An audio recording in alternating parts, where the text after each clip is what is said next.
Hey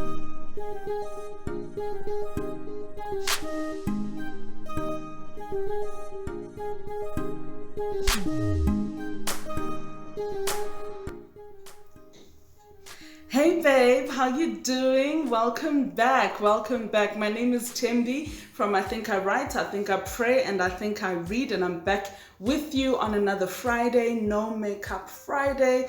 It seems we're just lazy on Fridays to fix up our faces, but you know, whatever. Yeah, so I'm back, and this week we're talking about taking the bold step. Take the bold step. Yeah, take the bold step.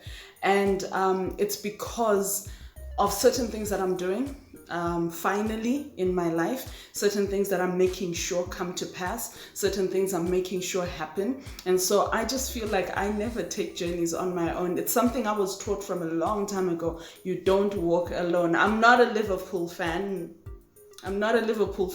but no, I don't walk alone. I always walk with others.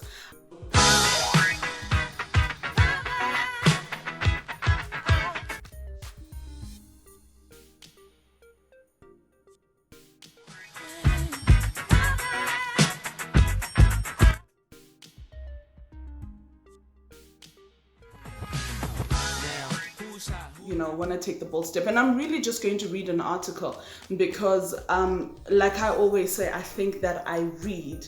And because I think that I read, when I think of something, I look it up, I check it out, I try and find it. You know, I'm not as intelligent as I seem or as I like to portray. I'm just someone who's very good friends with Google.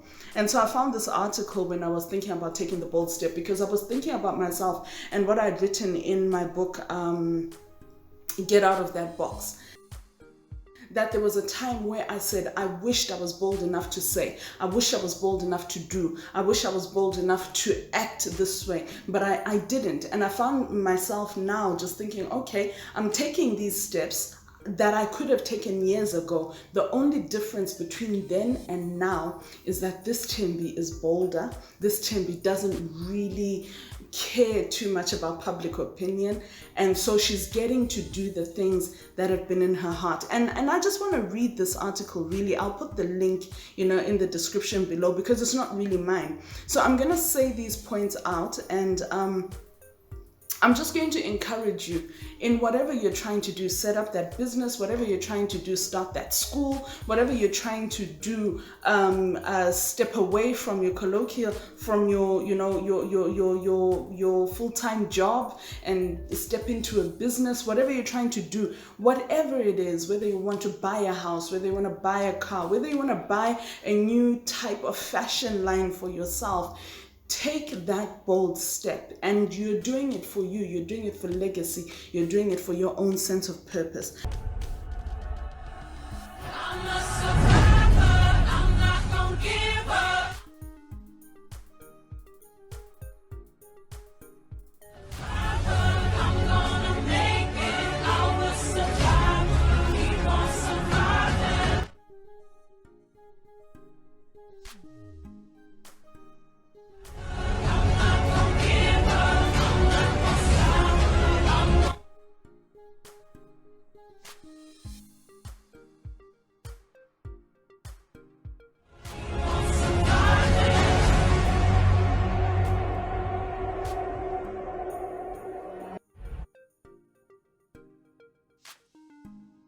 And this was the first point that they gave. They said, think of your life in terms of potential regrets.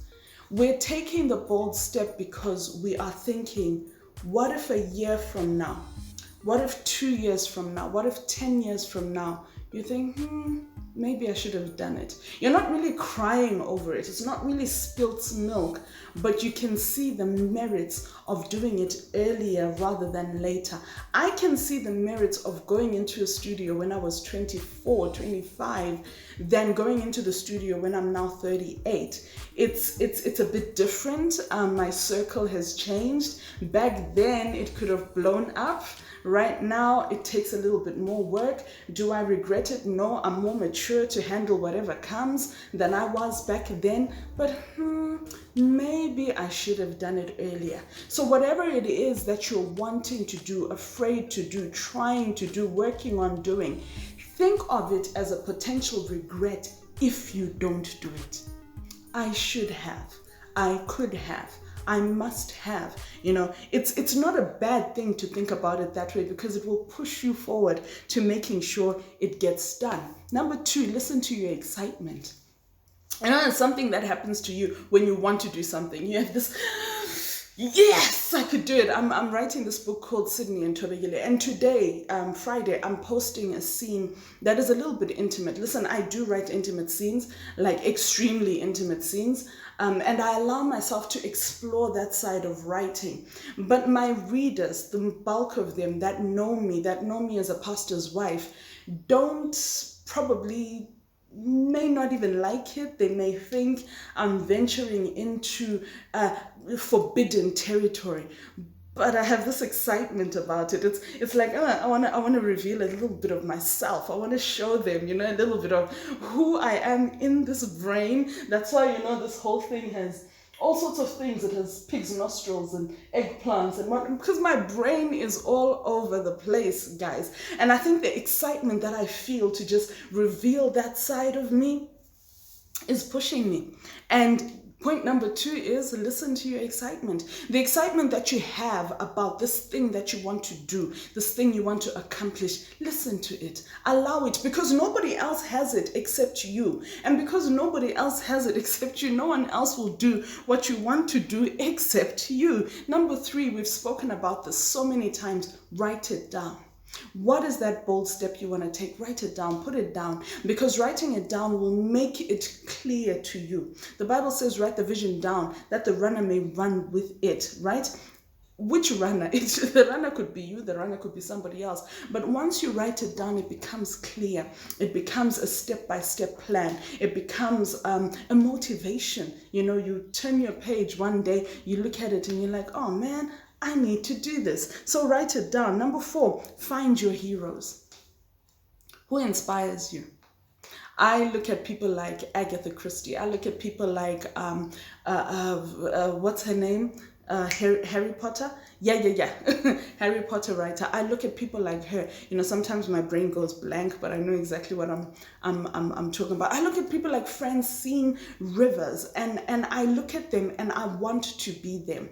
I have them on a wall somewhere. I look at them daily and I'm like, I want to be that. I look at girls like Shonda Rhimes and I want to be her. I look at, and find your heroes. Who are you trying to emulate? You're not making them your idol. You're not making them something you can't live with, but you're using them for inspiration. And also reach out to some of your heroes. Find a way to connect with people. Maybe it may not be Shonda Rhimes for now, but someone who's in theater. So connect with someone who's in theater. Maybe it may not be Francine Rivers right now, but someone who's written and published a book. Someone who started the business you want to get into. Someone you may want to be Jeff Bezos and go into space or to the boundary of space, but you may not know anyone in the space field right now. You may just know someone who is fixing cars. It's a step, we're getting there. Someone who's fixing planes, it's a step, we're getting there. Find your heroes, locate them, name them, read about them, pursue them, pray for the same anointing on their life to be on your life. Surround yourself with like-minded peers and like-minded ideas. Find people that think like you, people that want to accomplish like you. It may not be in the same field, it may not be the same thing that they want, the same. If one is an entrepreneur, another could be a socialite, but both of you have big dreams. Find people like that who want to break into a sphere that nobody else has. Hang around them, talk to them, share ideas with them. It's amazing how that will grow your confidence to take that big step. Right, where was I? Number 6, share your dreams.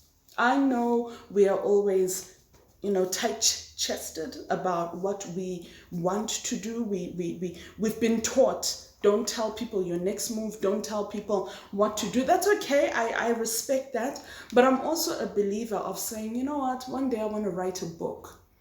And when I say that, I seem to attract people that have written. I seem to attract people who say, oh, I know someone who's in this field. When I say I want to get into producing movies, directing, writing for film, I find someone who'll say, oh, go and meet so-and-so, go and talk to so-and-so, go and talk. It may not amount to much. It may not even land me where I want to, but because I've shared it and someone has heard it, sometimes people are able, they're able to open up venues, avenues for you, connect you with other people. We live in a dark society that believes in the negative. I still believe there's some good in the people that are around us, and people are willing to help. 7, embrace your experimental mindset.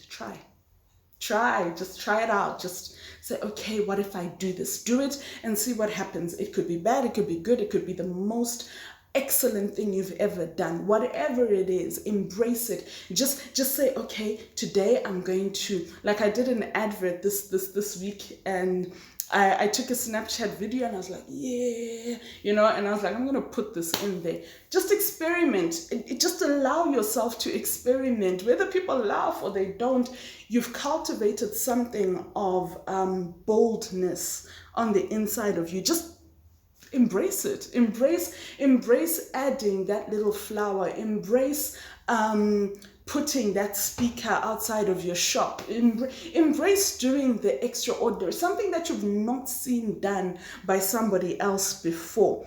Number 8, celebrate your discontent. Once you've experimented, once you've set up, once you've gone out and spoken to people, okay, fine, now it's going, you are now working, you've met up with some people, they've asked you, okay, can I have these for orders and all? Embrace the fact that it's not enough. You want more. Because it's okay to want more. The reason you're where you are right now is because you wanted more. So embrace the fact that you still want more. Your discontentedness is a show that your dream is not yet done. Your dream is still bigger than you ever thought. Your discontentedness, but the truth is, yes, I like that, this is but I actually want 1,000 more customers. I actually want to now do Mpumalanga, Gauteng and the Northwest. I actually now want to take my business to Cape Town. I think I want to take my business to Namibia. I think I want to take this idea to Nigeria, because if I go there, that industry is booming. Embrace your discontent. You're not being ungrateful. You're not being snobbish. You're not being hard to please. You're just dreaming, and it's allowed. Number 9, love yourself. Don't be selfish. Don't be self-centered. But love yourself. Love what's going on about you. When I did this, it felt a little bit weird, because where I come from, this could be called vanity. But for me, it was an embrace of uthembi. I can use my face and be comfortable with it. Not because I think it's the best face, not because I think it's the best representation of I think I write, but because I now love her. Like, I really love her. I enjoy her. I enjoy spending time with her. I enjoy being in her presence. Love yourself. Love what you're doing. Love how you do it. Love your pace. Love your style. Love your vibe. Just love yourself. And number 10, repeat everything over and over. It may not be in the same order. It may not be the same every time. It may not take the same amount of time every time you do it, but repeat. Repeat feeling discontented. Repeat writing it down. Repeat loving yourself. Repeat telling yourself you will not live with regrets anymore. I love you so much. God bless you. Please do follow Sidney and Thobekile. Please like, share, subscribe. Please make sure that you click the notification bell if you haven't. Welcome if you're new, and please buy the book, Get Out of the Box. I love you. See you next time. God bless you.